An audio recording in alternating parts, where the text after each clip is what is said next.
Welcome to the Business Spotlight Series. I'm Rick Plaskett, a certified business and leadership coach. And today my guest is somebody very special, at least to me. It's Tom Girouard, and he is the owner and founder of All-Bry Construction Company. Now, Tom and I graduated from West Point together a long time ago, and I'm just going to leave it at that. After graduation, we both had differing careers in the military, and then he went his way and I went mine, but we have reconnected here. And I think that today, talking with Tom, you're going to learn some really interesting points about some of his business challenges, the best practices, and share a peek into what it's really like to build and operate a business. And shoot, Tom, you've been doing it for what, over 2 decades now? That's awesome. If this is the first time that you're tuning into the channel, please like and subscribe so you get future notifications of our conversations. And Tom, welcome and thank you for being here today. Well, Rick, thank you. It's an honor and a privilege. To anybody take interest in what we've been doing and what we put together. I love to share. As I told you before, I love to talk about my business, and as Dale Carnegie says, everybody loves to talk about themselves. So there you go. Well, super. So to bring the audience up to speed, give us a little background on how you got from the two of us graduating to running a very, very successful company, and then tell us a little bit about that company, of what you do, what's your best customers, and what that future looks like. I'll ask further questions to guide you in that future because I think that's really, really fascinating to me. Sure. And again, thanks again. Well, obviously we were in the military. I spent 6 years on active duty, spent time in the States, also lived in Germany for 3 years. When I got out, I just decided the military was not going to be my lifelong pursuit. In my first job, I went to work for IBM.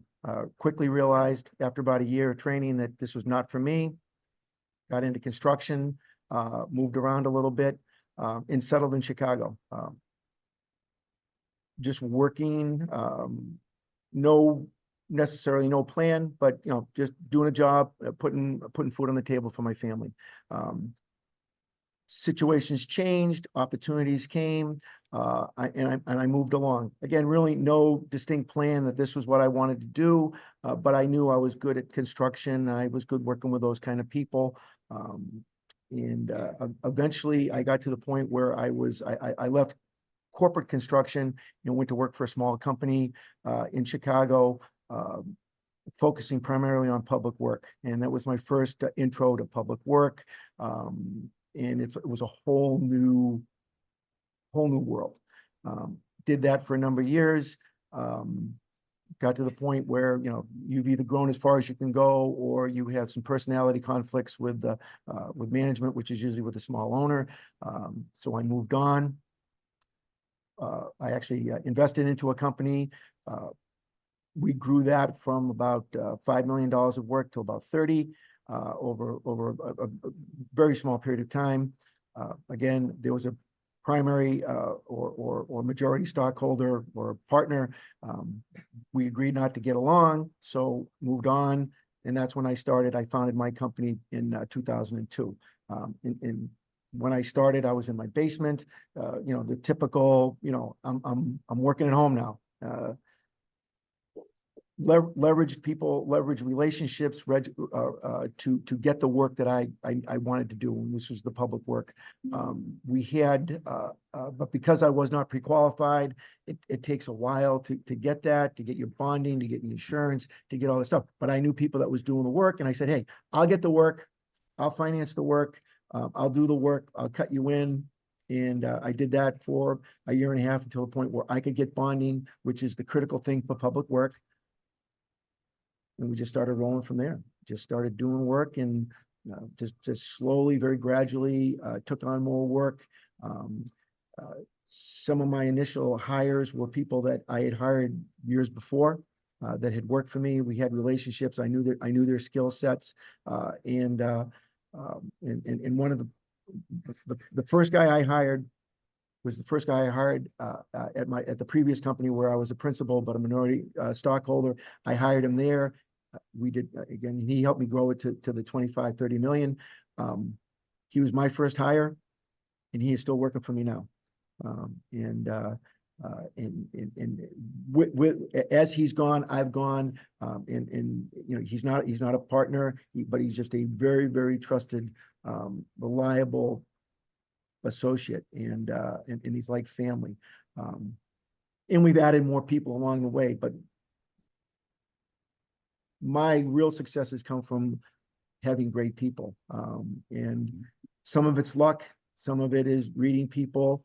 Yeah, we've had some bad hires, but I've got a core of folks, 2 vice presidents, and right now the president of my company, who really on their own could probably do this themselves, but don't have all the tools.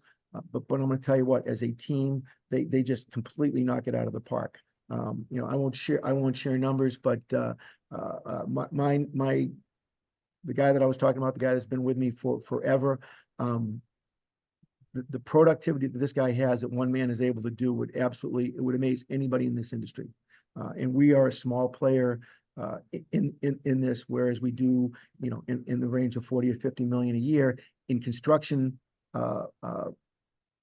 world. That is not a lot of work. Usually, you're considered a medium-sized company when you get to 100 million. So we are far below that, but we are, we're privately held. We are bottom line driven, and we are focused on our clients, and more importantly, we are focused on our associates, who again, without them, could not do the job all day long. So that's kind of where I'm at right now. I'm sorry, there was a second part of that question. Well, the second part of the question was, what is the focus of All-Bry Construction? What do you guys do, and what's your best customer niche? Okay, so like I said, we are involved in public construction, which is government work. In Chicago, there are a lot of entities. There's the city of Chicago itself, which has its own purchasing department. Chicago Public Schools, which is the 3rd largest school district in the country. Chicago Park District, which is an entity that has hundreds of parks throughout the city. Chicago Housing Authority, which is it's an FHA program. So it's really federal, but it's based out of Chicago. So those are our primary clients. I've never worked for the city of Chicago directly, but I've worked for all the entities, or a number of entities within it. We work on schools, we work on parks, we work on public housing. We don't do a lot of out of the ground construction. We do renovation, and we do a lot of site development. Site development is, when I say parks, these are not small parks. These are $2, $3, $4, $5 million projects that have a lot of features to them. Again, the more complex they are, the more it fits into our wheelhouse. Whereas if someone's just putting in a playground or doing something that's very basic, we can't compete. But when you put sewer, water, electrical, concrete, lighting, decorative, if you think of a fancy park, that's the kind of stuff that we do. And we also do work that is off the radar, one-off projects that no one's done it before, so they don't know how to price it, but it creates opportunities, and we look for those. We don't want to compete against 20 people. We like to compete against 2 or 3, because when there's 20, somebody makes a mistake. When there's 2 or 3, they're usually pretty competent, and the best guy gets the job. So those are our folks. And again, we are tied, and we're intricately tied to especially Chicago Public Schools and Chicago Park District. As I mentioned today, I am sitting in a school right now covering, because we are a little short. So I am, as I said, I'm going to put the hard hat and the orange shirt back on when I get off of this call. Super, super. Well, let's pivot a little bit. You've set the stage and the foundation wonderfully, Tom. And what I want to do now is switch to your team. You've prefaced that a little bit, but in switching to your team, let's start with you. What's the role that you currently play in the business? So the way I describe, and I've described it for years, because I'm not the most technically competent person. I'm not good at anything. But I'm okay at a lot of things. And as I've said, when I talk to my accountant or our controller, or our CFO, or the project managers, I've done all the jobs. There isn't anything in this company that I haven't done, and I've done them well enough to get to the next stage, but I'm not a subject matter expert. So, you know, I know enough to be dangerous with many things. And that's why they don't let me touch the computer with the books anymore. But I used to be able to do that. Now I can't. But the way I describe what I do is I'm like the glue that holds it all together. Okay. Everybody's so good, but it's like, you know, you can call it leader. I'm the leader. You could call it leadership. You could call it all that stuff, but it's just, it's glue. Someone who has the overall vision and try to share that vision with everybody else so that, you know, we're all moving in the same direction. My style is a very decentralized style of management. I put a lot of responsibility on the folks that, my key folks, and I let them run with it.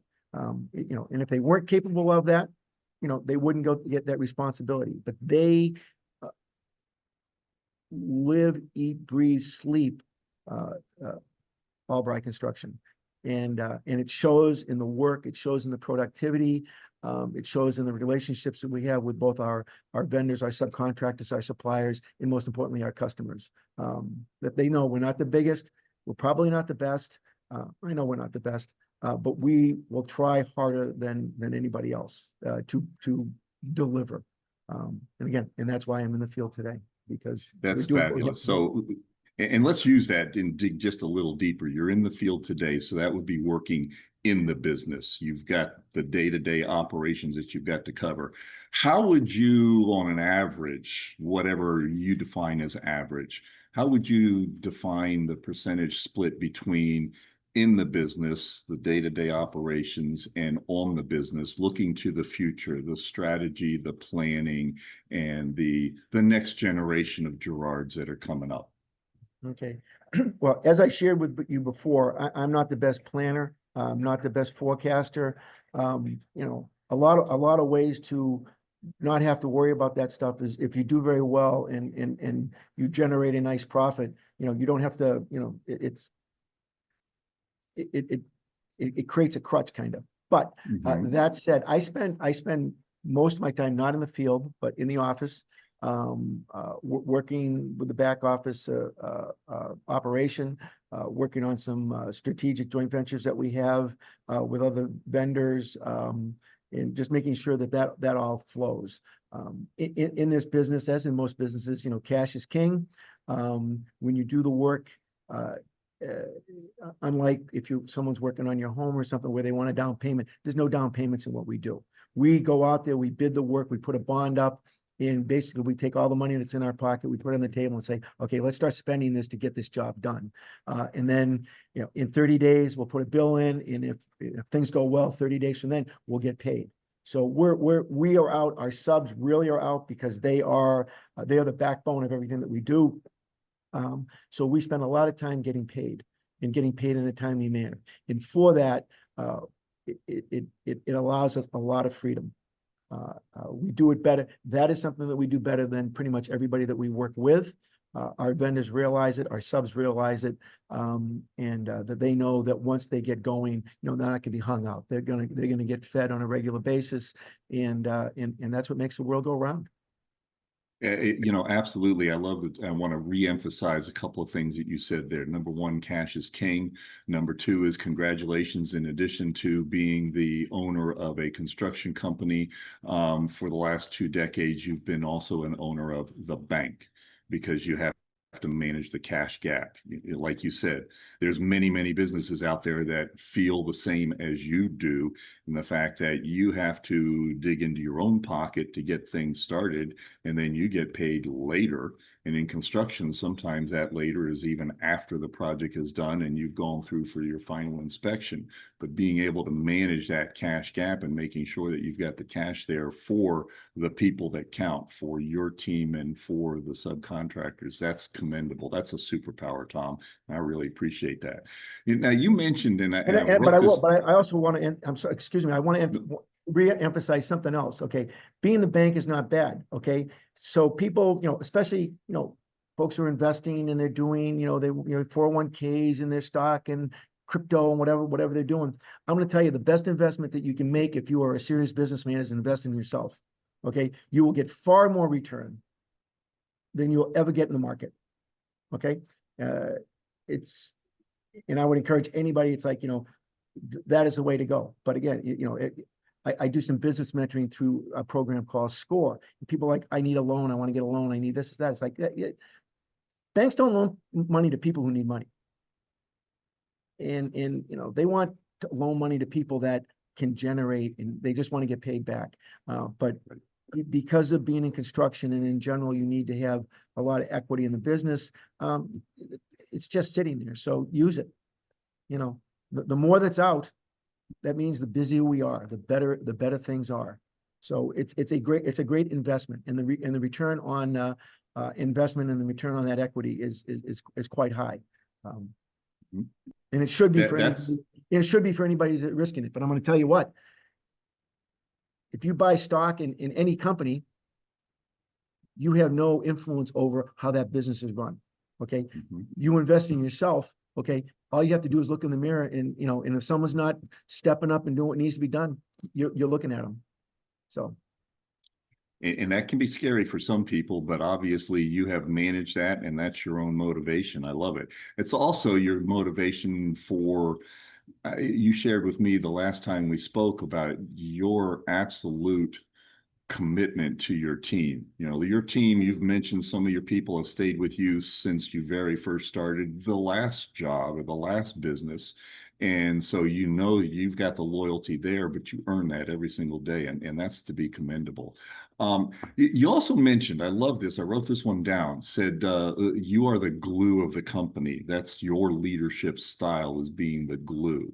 Has that changed over the years? Is it different now than when you started? No. From a culture standpoint, there are other people that have taken on that role, because we have teams of people, and they don't all come to me, and I don't want them to. Okay, I don't want to be that leader that it's like, I need to be on the phone all the time. I need, people get reinforced to say, oh, you're the boss, you're this, you're that. It's like, a good day for me is when my phone doesn't ring. That means that everybody is doing what they're supposed to be doing. Okay? But those folks sometimes need to vent, and they need to talk, and so I'm kind of like I'm the chief culture officer.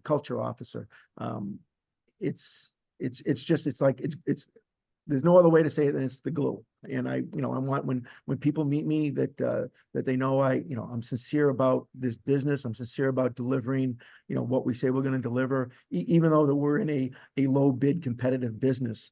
We want to, exceed our expectations, exceed the client's expectations. And that's and again, in life, you usually don't hear that. Nobody calls you up to tell you you're doing a good job. Well, rarely, I should say. It's usually, hey, there's something wrong, and that's I would challenge you, Tom. I agree, and I understand most people don't call you up to do that said you're doing a good job. As you've reached your stage in life, I've reached mine. I would challenge you, if you're not having that on a regular basis, it's probably time to take a look at your personal board of directors and building one that will give you that, because you've had a proven lifetime of business and of relationships with both family and your people, that you should be getting that. And I get, I'm talking clients and not calling you up. I mean, it's gotcha. like they're dealing with fires. Okay. And, that's fair. That's fair. No one takes their car to the garage when it's running beautifully and said, you fixed it fabulous last time, thank you. No, they only take it in when something's busted, and they're usually in a bad mood because they want it fixed. I understand that. Yeah. And in our world, if we do exactly, we do a perfect job, the answer is, it's like, well, you did what we paid you to do. Absolutely. Yeah. So that's the what they expectation, expected you to that's do. what the expectation is. But in reality, it's not always the case. I mean, owners of, they're fighting with contractors. I mean, there's legal. It's like, people are suing people because they're not getting paid and all this kind of stuff. And it's like, and I can, and I can tell you, other than a few hiccups along the way or misunderstandings or things like that, we're pristine. I mean, we don't, we don't get sued. We pay our clients, we pay our vendors. We don't have liens put on there. We don't have UCC filings put against us. I mean, and that allows me to sleep at night. You ask me what keeps me awake at night?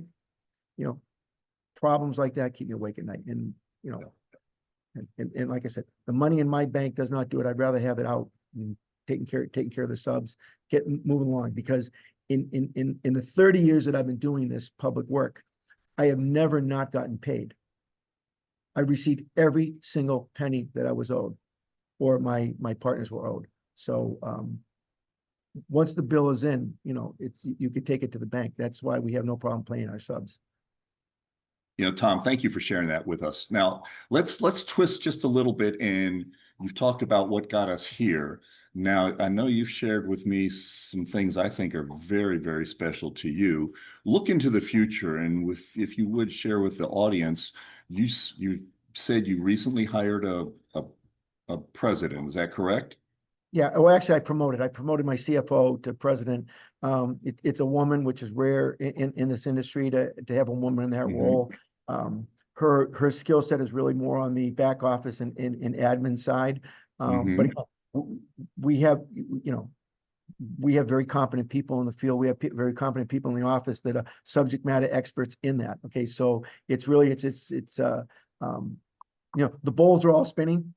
It's a matter of just keeping them going, and she does that, and she understands the financial aspect of the business better than anyone else. She is great at getting these bills out, and she's not billing. She's got a staff. There's a staff that does that. Yeah, it's very, very key, and key metrics from a financial standpoint.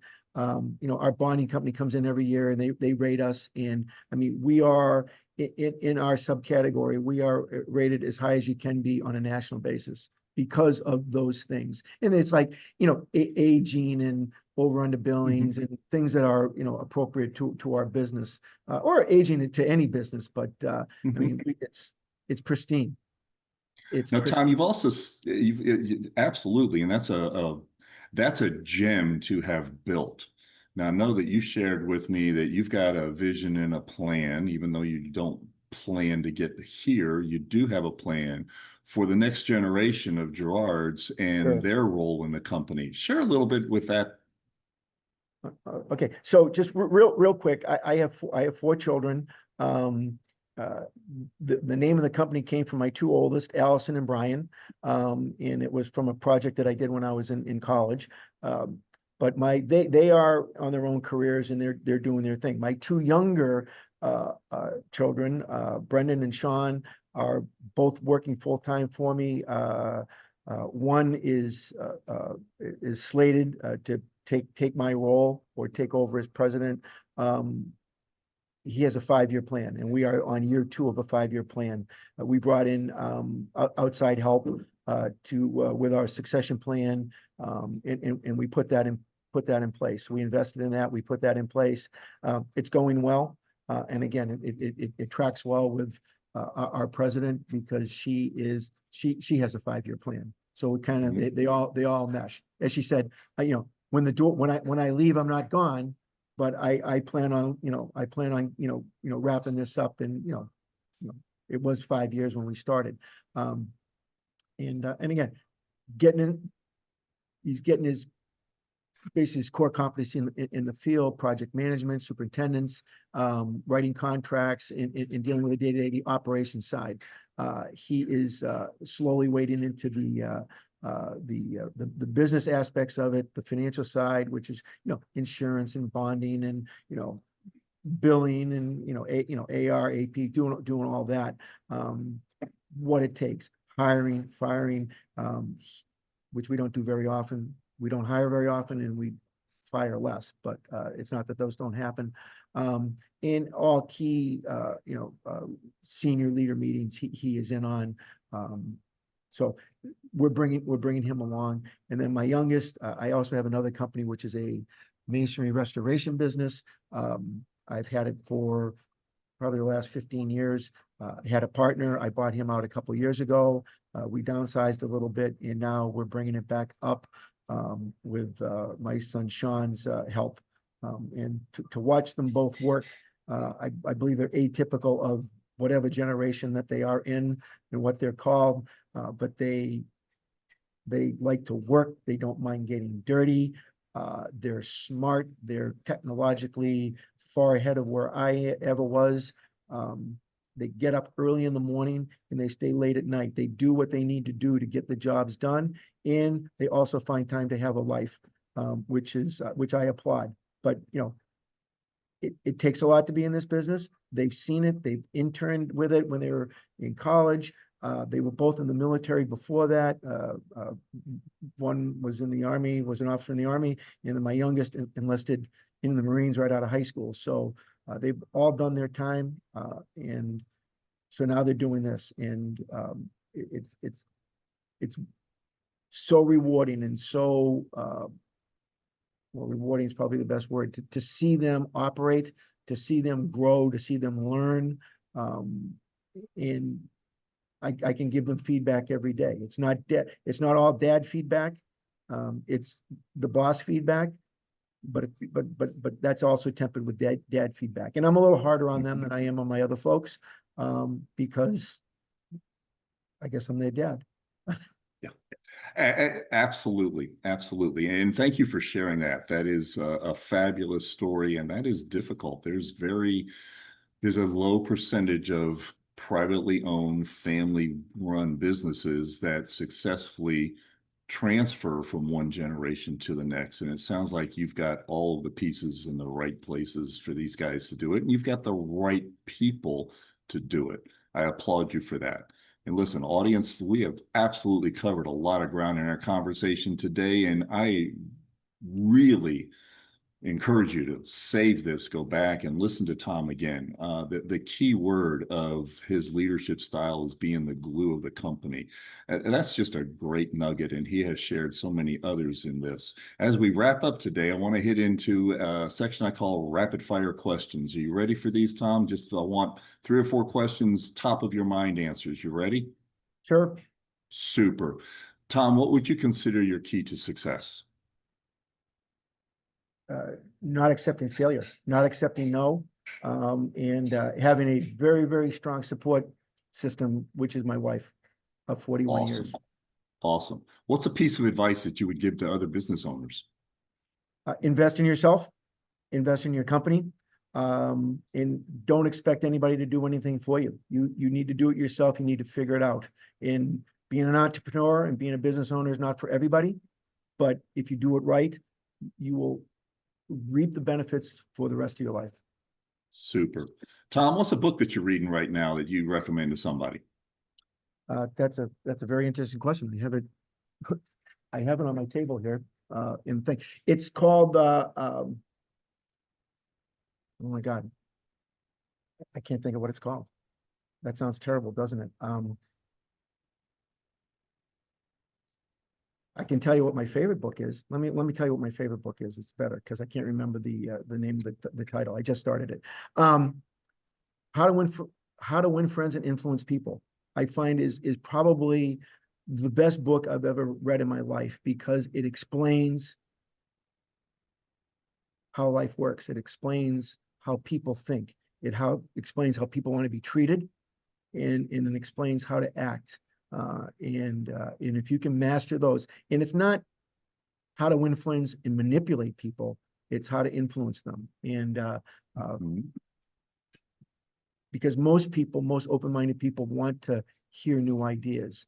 And so, yeah, I think that's just a great resource. It's an easy read. It's kind of dated. It's very dated, but it is the nuggets are invaluable. You could pick it up. You could put it next to your bed. You could pick it up anytime, open it to any page, and spend 10 minutes reading. And it's like, yeah, I haven't thought about that for a while. I need to do that. I need to be more of whatever. I need to listen more. I need to be more empathetic. I need to be whatever. Though that's a great book. Super. Thank you. Listen, before we get to the final question of the day, if there is somebody in the audience that is just absolutely inspired and wants to get in touch with you, Tom, or even is the director of a school district and wants to be your next best customer, how do they get in touch with you? Okay, well, you can find me on LinkedIn. I'm under that, and I can always be contacted that way.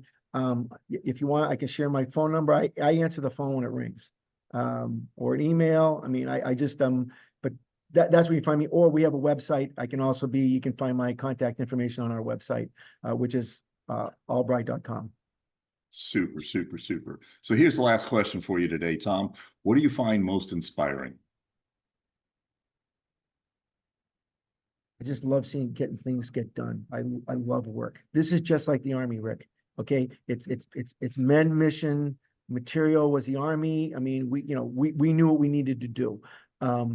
We added one more M to this equation, and if you're an entrepreneur, it's men or it's people, mission, material, and the bottom line is money. We're in business to make money. And that's what it is. And it's so fun to see things happen, to see work get done, put in place, hopefully to thrill our clients, and again, and reward our associates, because they are the folks that get it all done. Super. Tom, thank you so much for joining us today and sharing your journey. And thank you to the audience for watching this. I know I was inspired by reconnecting with Tom and hearing his story. And folks, make it a great day and bye for now.